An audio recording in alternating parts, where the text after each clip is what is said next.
Okay, I don't want to take up too much of your time, you guys. I did want to talk a little bit about this professional wrestler that I just found out recently passed on, R.I.P. Sabu. And I know that you're going to hear from wrestlers and YouTube channel content creators that have interviewed him and that have been around him. I don't want to take up too much of your time. I just want to say that Sabu, in my opinion, was a pioneer, an innovator in professional wrestling. And I'm really sad to see him go because as I've never got a chance to see him live, I never got a chance to interview him. But one of the things that I loved about Sabu was his mystique.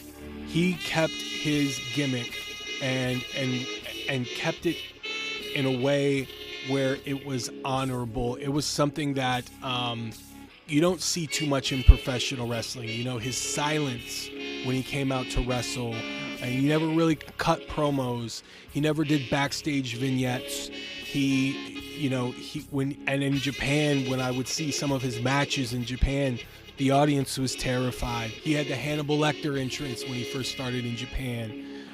One of the first things that I watched, and I'm going to be scatterbrained, you guys. I don't have any notes or anything or a script or anything like that.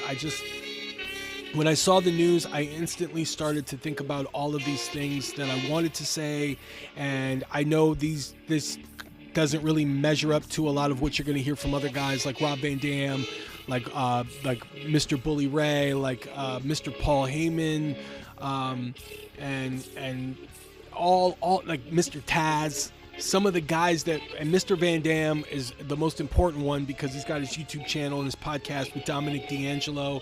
And I know Dominic's going to probably have a lot to say as well. And I look forward to hearing what those guys have to say.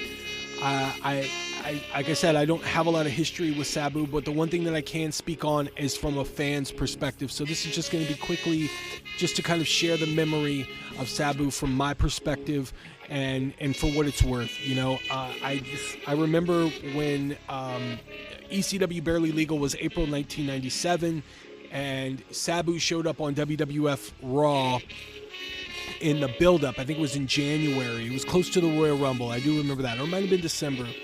My memory on the dates are a little off, but I do remember that the WWF Raw was taken over by ECW. And one of the spots that happened was that Sabu came off of the R sign on Raw and fell onto security trying to go at Taz. And this was to build up the match between Taz and Sabu, which was a match that was like 2 years in the making or something like that, maybe longer than that. But Taz was calling out Sabu, and Sabu wouldn't show up, and there was some contractual obligations, some contractual situations that were going on between Sabu and Paul Heyman that I wasn't aware of, but apparently was going on at that time. And then at one point, the lights went out when Taz was calling out, and the lights came back on, and Sabu was in the ring. And if I had that clip, and I'll show you a little bit. Hopefully I won't get demonetized or blocked or whatever, but I really want to show you that clip because that clip was something that I came across on AOL when I had the internet at the time. I had a Daewoo computer in like 1996, and one of the first things I did was go into professional wrestling, like go hard in professional wrestling, because I would buy Pro Wrestling Illustrated magazines, and they would always talk about this company called ECW. And I lived on the West Coast at the time, so I didn't get it on syndication. It was a lot more adult oriented at the time for me because I was a kid, but I was still allured by the company. There were a few familiar names, and then there were a few names that I was really interested in, and one of them was Sabu, because I remembered Sabu from a brief stint that he had in WCW, where even to this day I trip out on the fact that they let him use a table. They let him put like Alex Wright through a table. Like, that's crazy to me that they did that.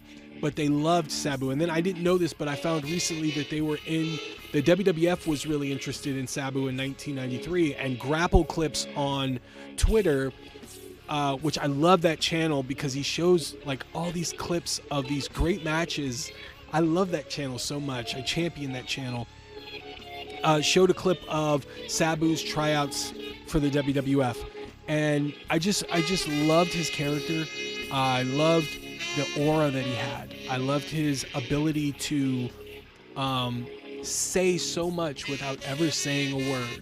And so I remember I didn't get a chance to get the pay-per-view. And in the summer of 1997, I got into tape trading, but I bought this tape. I went to eBay and I found that they were selling ECW Barely Legal. I don't know if it was eBay or not, but let's just say eBay, whatever. There was a guy from Vegas that was selling the tape. I bought it, and it took about 4 or 5 days, but when it came to the house, I watched ECW Barely Legal over and over and over again. And to this day, I'm still looking for the 30-minute free-for-all like preview that they did for ECW Barely Legal. I can never find it, but I watched that incessantly.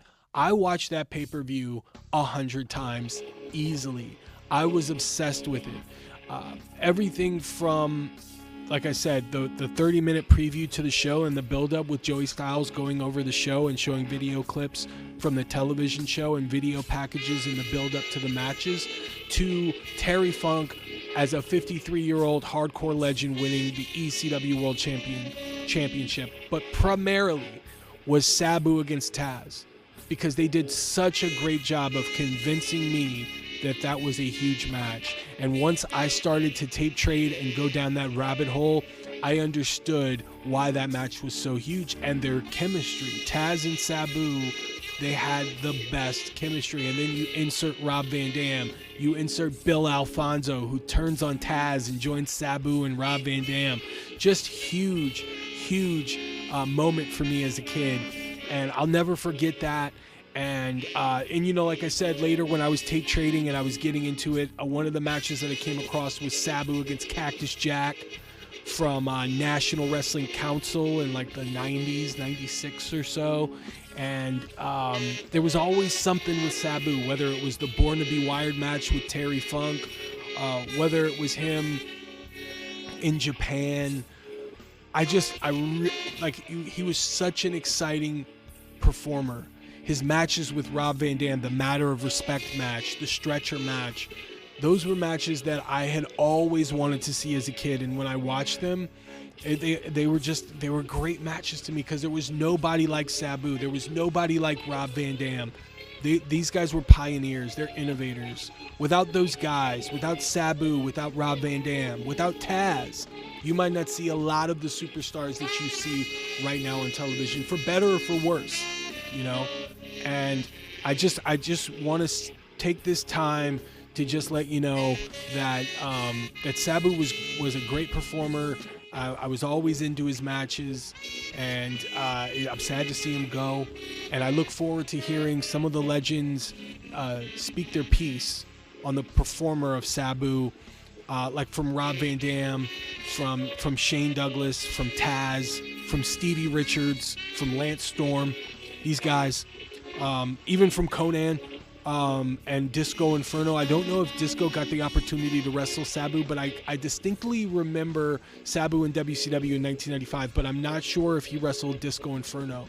I do know that Conan is probably familiar with Sabu from ECW, of course, but then I don't know if Conan was around in like 2010. I think I remember Sabu being a part of AAA for a brief stint there. Sabu, another thing about Sabu is that he traveled all over the world. He was a part of every professional wrestling promotion, TNA, and then he was even a part of AEW last year in a weird program that involved Adam Cole and Roderick Strong, which was so weird, but I love that they were able to use Hukka Blues. Sabu's music was always great, you know, the Jaws theme, the Rob Halford from the band Fight, Little Crazy. That song was amazing. I'll try and play some of that here. But yeah, I just, you know, huge part of my childhood there was Sabu, and I've only heard great things about him, and all of his matches were exciting. I've always, you know, I never watched a bad Sabu match. You know, I watched a match with Sabu where he botched a lot, you know, but it was always exciting, and you got this feeling of like unpredictability from him. You didn't know what he was going to do next, and there was this tension whenever he was in the ring. He was always serious, you know, and I loved that about him. And I also loved to hear the stories that he was super nice behind the scenes and everything like that too. So yeah, I just wanted to say that. Also, like top 3 matches from Sabu, in my opinion, Gotta go with Sabu and Taz from Barely Legal because I spent this whole video talking about it. Sabu against Rey Mysterio at ECW One Night Stand, that's a really good one as well. I mean, that's a huge match right there. And any match from Sabu and Rob Van Dam. They knew each other like the back of their hands, man. They had some chemistry that I love to see professional wrestlers with that type of chemistry. They danced in that ring, man. They really set the bar. And they were an amazing duo as a tag team. I love the fact that they were a tag team that they were competitive, super competitive. They were always fighting to see who was the best, but when they were a tag team, they were world beaters. Very similar to like Fraxium, what they're doing now. I don't know if they're going to continue that with Fraxium, but Axiom and Nathan Frazier, like they've got that like inner competition where they're like, they don't have the best chemistry, but when they get in the ring, they're world beaters. Like I can see that as an homage to Rob Van Dam and Sabu. They did it like no other. But anyways, I'm going to wrap this up. I mean, I wanted to keep it brief. I just really wanted to let you guys know how much of a Sabu fan I was. And I'm putting my finger up and pointing it to the sky in his honor.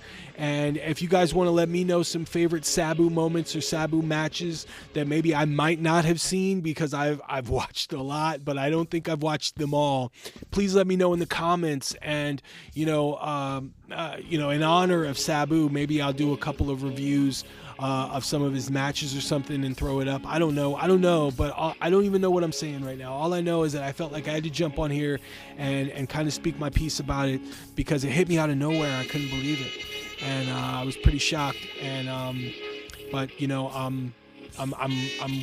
hoping for nothing but peace and love for him and his family and his friends and everything like that. So R.I.P. Sabu, and thank you guys for letting me ramble as long as I have, and as I always say, stay tuned for more.